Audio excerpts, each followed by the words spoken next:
HRP में आप सभी का स्वागत।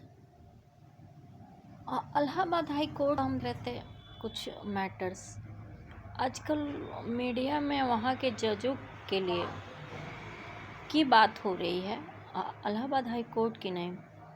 तो देखिए, यदि पहले तो इस तरह किसी भी डॉक्टर या फिर टीचर या फिर जज को प्राइवेट डिफेंस प्राप्त है कॉन्स्टिट्यूशन में उसके जजमेंट के लिए, क्योंकि वो जजमेंट थ्यो पे देते हैं जो दो लॉयर, डिफेंस लॉयर और इनके लॉयर आर्गुमेंट करते हैं, एविडेंस देते हैं और अच्छी तरह से साक्ष्यों के आधार पे वो अपराध या जो भी हो प्रूव्ड होता है।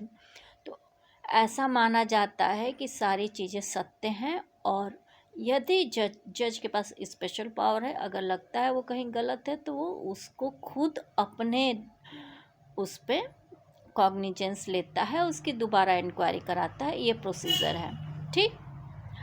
यदि कोई जज उटपटांग जजमेंट देता है तो इसमें कोर्ट की गलती नहीं है, जज का पर्सनल व्यूज़ है और वो संगत है कि नहीं कानून से, ये देखा जाएगा।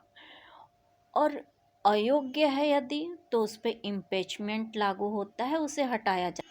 कोर्ट को इस तरह डिफेम करने के मीडिया का इसीलिए स्वतंत्रता पर पाबंदी कुछ मायनों में लगाया गया है, क्योंकि यहाँ पे अनसीखे जर्नलिस्ट जो होते हैं या मूर्ख होते हैं, लिख लोढ़ा पत्थर होते हैं, महाप्रचंड गधा होते हैं, वो कुछ भी बोलते कुछ भी पब्लिश करते रहते हैं जो कि नहीं होता है।